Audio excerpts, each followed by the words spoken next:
नमस्कार, भारत एक्सप्रेस देख रहे हैं आप, आपके साथ मैं रोहित पोखरियाल। वैश्विक पटल पर दिन ब दिन भारत एक सशक्त मुल्क के तौर पर अपनी छवि मजबूत कर रहा है और इसी बात से नापाक पाक और दगाबाज चीन के पेट में दर्द हो रहा है। पिछले कुछ वक्त में भारत अपने रक्षा क्षेत्र में आक्रामक गति के साथ विस्तार कर रहा है। हाल ही में भारत ने रॉकेट फोर्सेस को लेकर भी अपनी तैयारियां तेज कर दी हैं। इसके साथ ही भारत ने बैलिस्टिक मिसाइल प्रलय का 2 बार टेस्ट भी कर लिया है, जिससे हमारे पड़ोसी देशों के होश फाख्ता हो गए हैं। अपनी इस खास पेशकश में आपको बताएंगे कि आखिर रॉकेट फोर्सेस क्या है, इनके गठन के पीछे मंशा क्या है और ये फोर्सेस कितनी घातक हैं। साथ ही आपको बताएंगे कि आखिर हम क्यों कह रहे हैं आ रहा है प्रलय।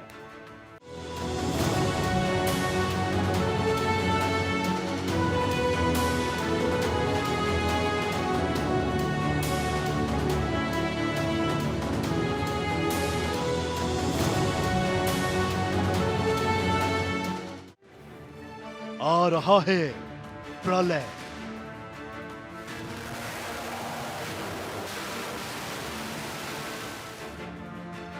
दो टेस्ट से गुजर चुका है प्रलय। 1000 किलो तक वॉरहेड ले जाने में सक्षम। आर्टिलरी फोर्स पर दबाव होगा कम।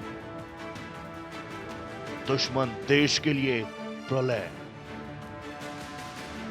चीन और पाकिस्तान के छूटेंगे पसीने। हर मोर्चे पर भिखारी पाकिस्तान और कमजोर चीन को भारत मुंह तोड़ जवाब दे रहा। अपनी परिस्थितियों को मजबूत करने को लेकर रॉकेट फोर्सेस के गठन को लेकर तैयारियां तेज हैं। क्या है रॉकेट फोर्सेस, क्या है इसका मिशन, तफसील से बता रही है हमारी ये रिपोर्ट। भारत विकास की राह पर तेजी से आगे बढ़ रहा है। पाकिस्तान और चीन से बढ़ते खतरों के बीच भारत रॉकेट फोर्स बनाने की तैयारियों में जुटा है। इस रॉकेट फोर्स को तैयार करने के पीछे मोदी सरकार का मकसद उत्तरी बॉर्डर की तरफ से आने वाले खतरों से देश को बचाने का है। रॉकेट फोर्स न केवल भारत के स्ट्रेटेजिक हथियारों को कंट्रोल करेगी, साथ ही भारतीय सेना के कोर ऑफ आर्टिलरी के ऊपर से दबाव भी हटेगा। रॉकेट फोर्स की बदौलत मौका मिलने पर तुरंत जवाबी कार्रवाई की जा सकेगी। रॉकेट फोर्स स्पेशलाइज्ड यूनिट से लैस होगी, जिससे हमलों में ज्यादा तेजी आएगी। आपको बता दें, भारत दो तरफ से दुश्मनों से घिरा है। हर तरफ प्राकृतिक वातावरण काफी विषम है। चीन की तरफ से LAC पर हिमालय की दुर्गम चोटियां हैं, जहां सैनिकों और भारी हथियारों को आसानी से तैनात नहीं किया जा सकता। तो वहीं पाकिस्तान की सीमा से सैनिकों की संख्या को कम कर रॉकेट फोर्स को जवाबी कार्रवाई के उपकरण के रूप में तैनात किया जा सकता है। रॉकेट फोर्स से सैनिकों के हताहत होने की संख्या भी कम होगी। इतना ही नहीं, रॉकेट फोर्स स्पेशलाइज्ड यूनिट से लैस होगी और भविष्य की जंग में तेजी और जल्दी निर्णायक जीत हासिल करने में रॉकेट फोर्स की अहम भूमिका होगी।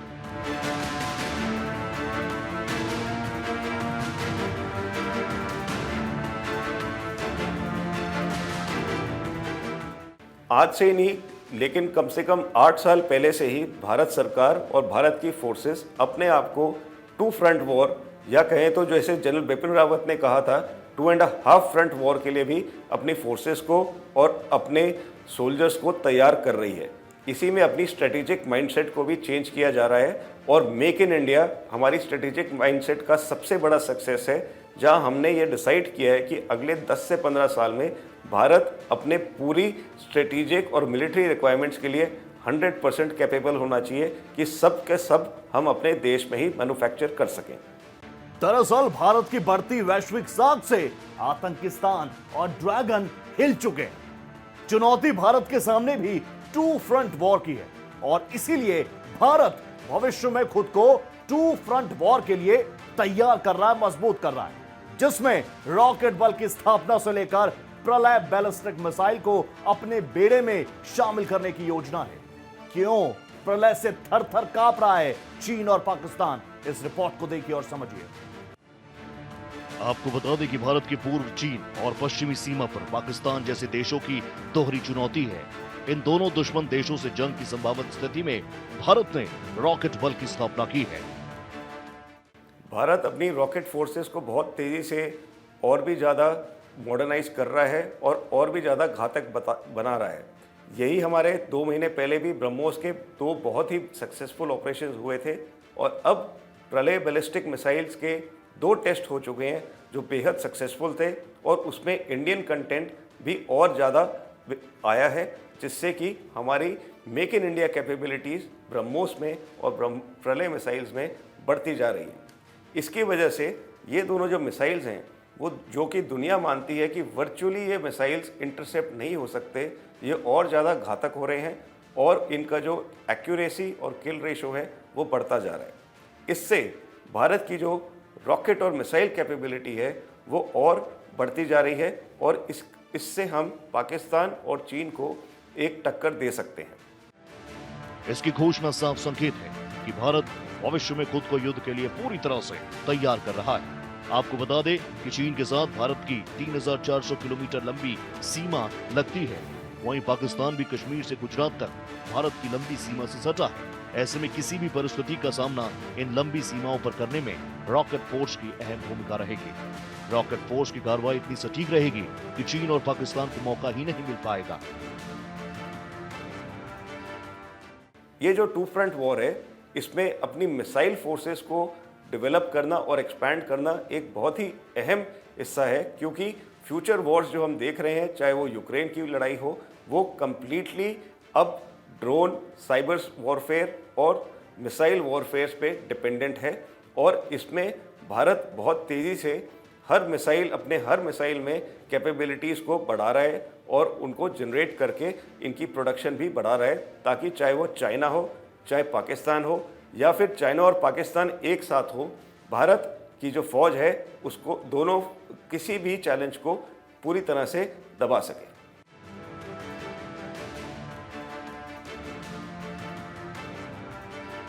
आपको बता दें कि भारत ने अभी हाल ही में अग्नि-वी बैलिस्टिक मिसाइल का परीक्षण किया जो सफल रहा था और ये मिसाइल 5,500 किलोमीटर की दूरी तक दुश्मन को नेस्तानाबूद कर देने में सक्षम है। ऐसी मिसाइलों का लक्ष्य दुनिया के एयर डिफेंस साइट और इंफ्रास्ट्रक्चर को पूरी तरह से नष्ट करना है। वहीं अब चीन से तनाव के बीच भारत अब LAC पर प्रलय मिसाइल को तैनात करने जा रहा है, जो चीन के किसी भी अटैक को काउंटर कर सकता है। इसे रक्षा अनुसंधान और विकास संगठन DRDO ने विकसित किया है। बैलिस्टिक मिसाइल प्रलय को तैयार करने के लिए प्रोजेक्ट को 2015 में मंजूरी मिली थी।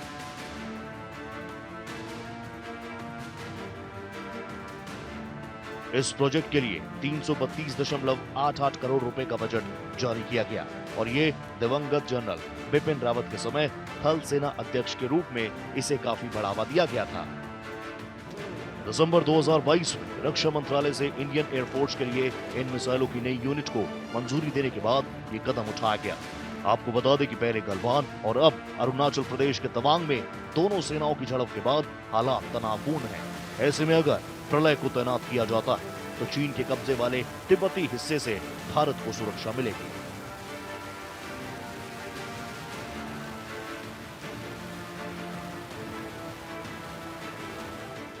प्रलय मिसाइल एक 150 किलोमीटर से 500 किलोमीटर तक बैलिस्टिक स्पीड पर अपना पूरा पाथ चेंज करके, ताकि एयर डिफेंस सिस्टम से इंटरसेप्ट ना हो पाए, 500 से 1000 किलोग्राम्स का वॉरहेड अपने टारगेट पे डेड 100% एक्यूरेसी से डिलीवर कर सकता है और उस टारगेट को तबाह कर सकता है। तो देखा आपने प्रलय को लेकर ना सिर्फ देश में बल्कि विदेशों में कितना हाइप है। आपको यहां पर यह भी बता दें कि प्रलय के 2 सफल टेस्ट हुए हैं और फाइनल टेस्टिंग के बाद सबसे पहले प्रलय मिसाइल को इंडियन एयरफोर्स और उसके बाद इंडियन आर्मी के बेड़े में शामिल कर लिया जाएगा। आपको बता दें कि प्रलय मिसाइल पर भारत का काम जारी है। इसकी खासियत यह है कि जंग की स्थिति में प्रलय मिसाइल 150 से 500 किलोमीटर की दूरी पर स्थित टारगेट को भेदने में सक्षम है। दुश्मन यदि चाहे भी कि एयर डिफेंस सिस्टम से प्रलय मिसाइल को रोक लिया जाए तो ये असंभव है। प्रलय बैलिस्टिक मिसाइल सतह से सतह पर मार करने में सक्षम है, जिसे इंटरसेप्टर मिसाइलों को हराने में सक्षम होने के मकसद से तैयार किया गया। ये हवा के बीच ही एक निश्चित सीमा के बाद अपना रास्ता बदलने की क्षमता रखती है। प्रलय सॉलिड रॉकेट मोटर और अन्य नई तकनीकों से संचालित है। मिसाइल गाइडेड सिस्टम में मॉडर्न नेविगेशन तकनीक शामिल है। इस मिसाइल के दिसंबर 2021 में 2 दिन में लगातार 2 टेस्ट हो चुके हैं। अब ये मिसाइल पूरी तरह से दुश्मनों को तबाह करने के लिए तैयार है। प्रलय की मारक क्षमता, उसकी रेंज को बढ़ाने पर काम चल रहा है। प्रलय मिसाइल हाफ बैलिस्टिक मिसाइल है जो कि जमीन से जमीन पर मार करती है। ये मिसाइल 500 से 1000 किलोग्राम का पारंपरिक हथियार ले जा सकती है। इस मिसाइल को बनाने के लिए प्रहार, पृथ्वी 2 और पृथ्वी 3 की तकनीक का इस्तेमाल किया गया है।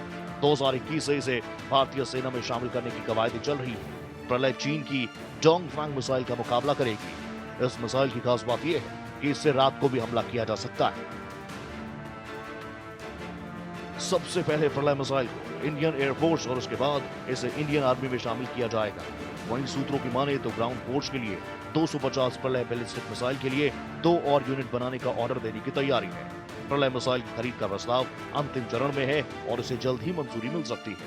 इसकी लागत 7,500 करोड़ रुपए से ज्यादा होगी।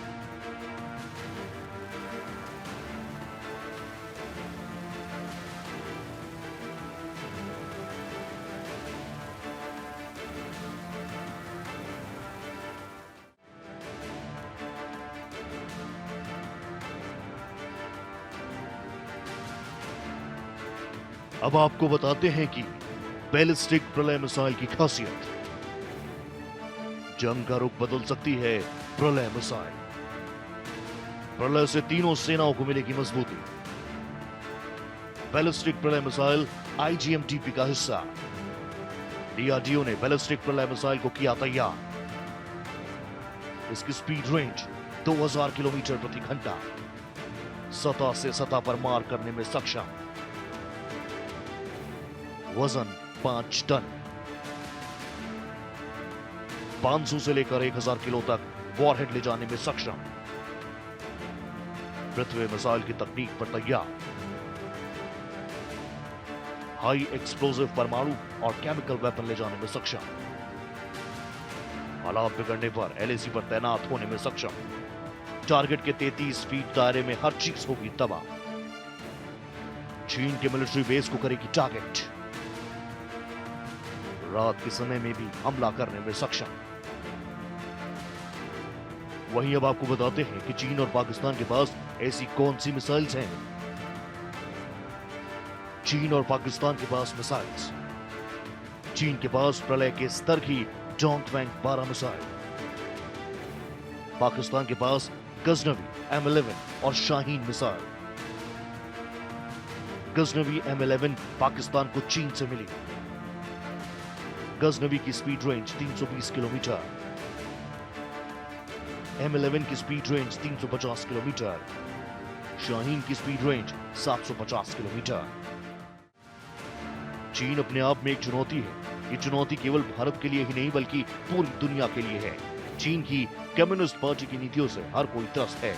ऐसे में चीन को बलपूर्वक आसानी से सबक सिखाया जा सकता है। भारत को बगैर किसी भारी पारंपरिक ताकतों के इस्तेमाल के चीनी सेना के खिलाफ युद्ध के लिए विकल्प को तैयार करना जरूरी है। साथ ही साथ भारत को पर्याप्त लंबी दूरी की मारक क्षमता को बनाए रखना भी जरूरी है। वहीं रक्षा सूत्रों का कहना है कि प्रलय बैलिस्टिक मिसाइलों की ये इकाइयां रॉकेट फोर्स बनाने की दिशा में उठाया गया महत्वपूर्ण कदम है।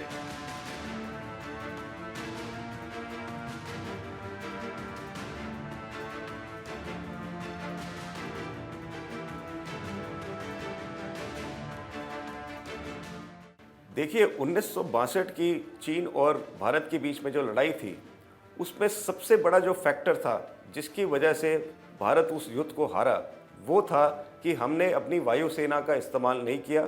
ये उस टाइम की सरकार की ये सबसे बड़ी गलती थी, क्योंकि उस टाइम चीन के जो सैनिक थे जो अटैक कर रहे थे लद्दाख में और अरुणाचल में भारतीय पोस्टों को, वो खुले में थे और वायुसेना उस टाइम पर अच्छी प्रिपरेशन की स्थिति में थी। और अगर लड़ाकू विमान और बॉम्बर्स का इस्तेमाल किया जाता तो 1962 की जो लड़ाई है उसका रिजल्ट शायद बिल्कुल ही अलग होता, जो आज हिस्ट्री में नहीं है। अब आज की डेट पे भारत की जो वायुसेना है और बाकी भी जो भारत की फौज है और नेवी है वो पूरी तरह अपने आप को रेडी कर रही है ताकि चीन का किसी भी तरफ से या त्रिशक्ति हमला भी हो तो उसको भारत पूरी तरह से चैलेंज कर सके और रोक सके। इसकी वजह से भारतीय वायुसेना अपनी इंटरऑपरेबिलिटी, अपने फ्लीट ऑपरेशंस को और अपनी एक्सरसाइजेस को बढ़ाई जा रही है ताकि राउंड द क्लॉक ऑपरेशंस के लिए वो हमेशा तैयार रहे। भारत की आन बान शान इंडियन एयरफोर्स का लोहा दुनिया मानती है। इंडियन एयरफोर्स के पराक्रम और स्किल्स की दुनिया कायल है। आईएएफ इस समय फ्रांस में नेटो देशों के साथ वॉर प्रैक्टिस कर रही है। इस प्रैक्टिस का मकसद आपसी सहयोग और कार्यशैली को समृद्ध करना है। इस वॉर एक्सरसाइज का नाम ओरियन दिया गया है। क्यों दुनिया भर की निगाहें ओरियन एक्सरसाइज पर है, इस रिपोर्ट को देखिए। नाटो देशों के साथ भारतीय वायुसेना का युद्ध अभ्यास।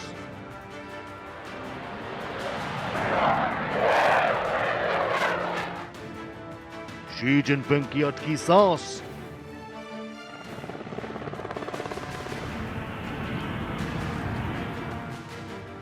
फ्रांस में राफेल की धमक।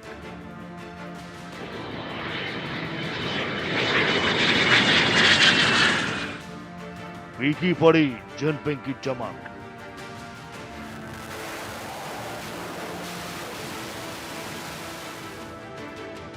अमेरिका के साथ भारत की तैयारी।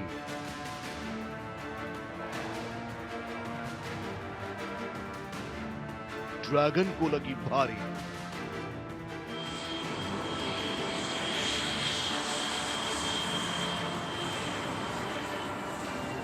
भारतीय वायुसेना इस समय फ्रांस में नाटो देशों के साथ युद्ध अभ्यास कर रही है। इस युद्ध अभ्यास में दुनिया भर के कई देशों की वायुसेना हिस्सा ले रही है।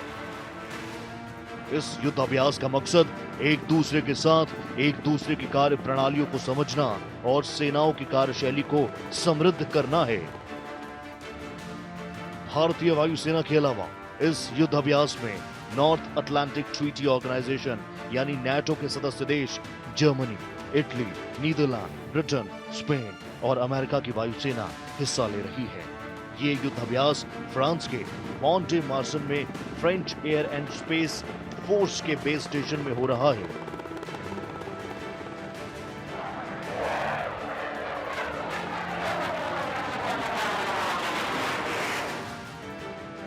इस युद्धाभ्यास का नाम एक्सरसाइज ओरियन दिया गया। ये युद्धाभ्यास हाल में शुरू हुआ है और 5 मई तक चलेगा। इस अभ्यास में भारतीय वायुसेना की 4 Rafale fighter jet, 2 C-17 Globemaster, 111 heavy lift aircraft और 2 1178 विमान और 165 वायुसैनिक इसमें सम्मिलित हैं।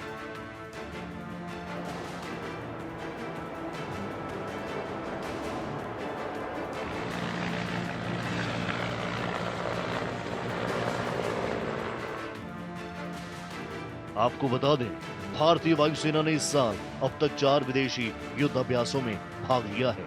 संयुक्त अरब अमीरात में एक्सरसाइज डेजर्ट फ्लैग, ब्रिटेन के साथ एक्सरसाइज कोबरा वॉरियर, जापान के साथ 2 युद्ध अभ्यास किए। पहला एक्सरसाइज वीर गार्जियन और दूसरा एक्सरसाइज शिन्यू मैत्री से किया था। भारत कई सालों से रूस के साथ, अमेरिका के साथ, इंग्लैंड के साथ, फ्रांस के साथ अपनी कंबाइंड इंटरऑपरेबिलिटी एक्सरसाइजेस करता है। हमने पिछले 8 सालों से रूस के साथ या तो रूस में या भारत में हर एक साल ऑल्टरनेट ईयर, और यही जो प्रोग्राम है वो अमेरिका के साथ होता है। ये हमारी कंबाइंड मिलिट्री एक्सरसाइजेस होती हैं ताकि दोनों देशों के बीच में, दोनों देश की फौजों के बीच में इंटरऑपरेबिलिटी और दोस्ती बढ़ती जाए। इसी वजह से ये जो एक्सरसाइज आज हो रही है, इसमें भारत की वायुसेना को नेटो के जो टैक्टिक्स हैं, एयरफोर्स के, लैंड फोर्सेस के और नेवी के, वो देखने को इस एक्सरसाइज में मिलेंगे, क्योंकि इस एक्सरसाइज में फ्रांस में 19,000 नेटो के सोल्जर्स पार्टिसिपेट कर रहे हैं और ये साइबर स्पेस एनवायरनमेंट में भी ये पूरी ऑपरेशंस और एक्सरसाइज को किया जाएगा। इससे भारत की जो ऑब्जर्वर्स हैं उनको एक पूरा हिसाब होगा कि नेटो की जो फोर्सेस हैं वो युद्ध के लिए कितने ज़्यादा फॉरवर्ड ट्रेनिंग कर चुकी हैं और उनकी फोर्सेस के बीच में इंटरऑपरेबिलिटी और कोऑपरेशन कितना है। भारतीय वायुसेना कई मोर्चों पर अपना दमखम, पराक्रम और स्किल प्रदर्शित कर चुका है। बीते कुछ सालों में वायुसेना ने अपने आप को काफी मजबूत किया है। चाहे लड़ाकू एयरक्राफ्ट हो, LCH हो, ACH हो या फिर करियर एयरक्राफ्ट हो। आपको बताते हैं कि इस एक्सरसाइज में भारत का दमखम कौन से लड़ाकू विमान दिखा रहे हैं। अब ये जानते हैं कि भारतीय वायुसेना के जो विमान युद्ध अभ्यास में गए। मल्टी रोल फाइटर एयरक्राफ्ट है राफेल। पहली बार भारतीय राफेल लड़ाकू विमान विदेशी धरा पर बहुराष्ट्रीय वॉर गेम में हिस्सा ले रहा है।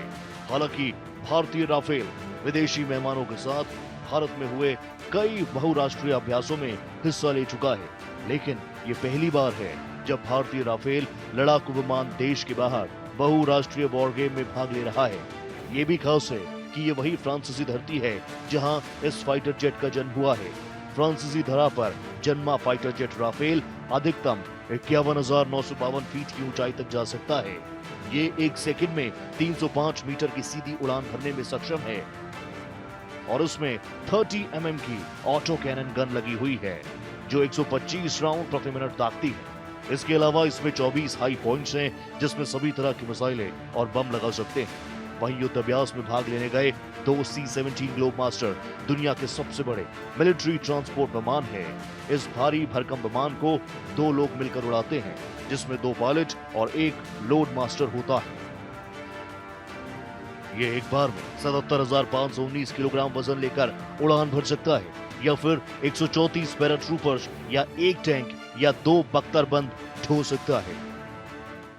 भारतीय वायुसेना के जहाज अभी इस वक्त फ्रांस में युद्ध अभ्यास कर रहे हैं, जिसमें कि नेटो के देश भी शामिल हैं। लेकिन हम इसको प्योरली ऐसे नहीं देख सकते कि भारत और भारत की फोर्सेस नेटो के देशों के साथ एक कंबाइंड युद्ध अभ्यास कर रही है, क्योंकि ये जो एक्सरसाइज है ये तीनों सर्विसेज की एक्सरसाइज फ्रांस में की जा रही है, जिसमें नेटो के देश भी पार्टिसिपेट कर रहे हैं और भारत की वायुसेना भी पार्टिसिपेट कर रही है। लेकिन फ्रांस ने ये क्लियर किया है कि ये एक्सरसाइज जो है ये एक नेटो की एक्सरसाइज नहीं है, ये एक फ्रांस की एक्सरसाइज है।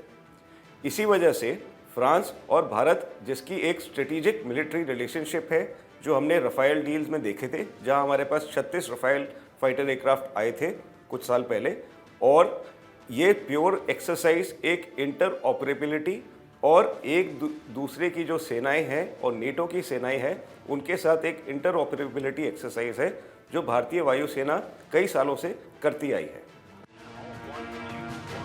इतना ही नहीं, भारतीय वायुसेना ने फ्रांस में युद्ध अभ्यास करने के लिए 2 ऐसे विमान भेजे हैं जो हवा में ही रिफ्यूलिंग कर देते हैं।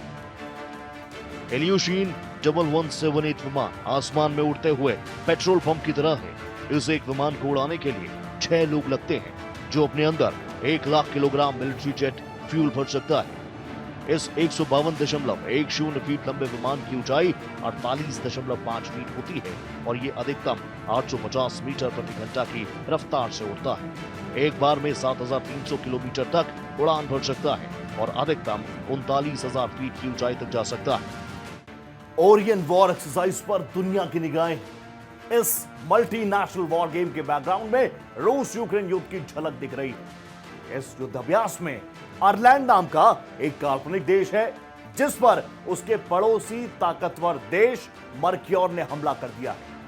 अब आयरलैंड कैसे बचेगा, इस रिपोर्ट को देखिए और जानिए। वहीं इस मल्टीनेशनल वॉर गेम की पृष्ठभूमि में रूस यूक्रेन युद्ध की झलक दिख रही है। युद्ध अभ्यास के दौरान एक काल्पनिक देश आयरलैंड है जो फ्रांस से ताल्लुक रखता है। आयरलैंड पर उसके पड़ोसी ताकतवर देश मर्क्योर की ओर से हमला कर दिया गया है। मर्क्योर की ओर से एक अलगाववादी उग्रवादी बल की स्थापना की जाती है। आयरलैंड अपने सहयोगियों से आक्रमण के खिलाफ मदद की अपील करता है। इन युद्ध अभ्यासों को चीन अपने लिए खतरा मान रहा है, इसीलिए भारत की सीमा पर मिसाइलें तैनात कर रहा है। चीन को डर लगता है कि कहीं भारत के साथ नेटो देश चीन को घेरने में लगे हैं। उधर फ्रांस के रक्षा मंत्रालय ने बताया कि ये युद्ध अभ्यास नाटो का अभ्यास नहीं है, बल्कि ये एक फ्रांसीसी अभ्यास है। इस अभ्यास में फ्रांस और उसके नाटो सहयोगियों के करीब 19,000 सैनिक शामिल हैं। भूमि, समुद्र, वायु और साइबर स्पेस में फैले हुए हैं।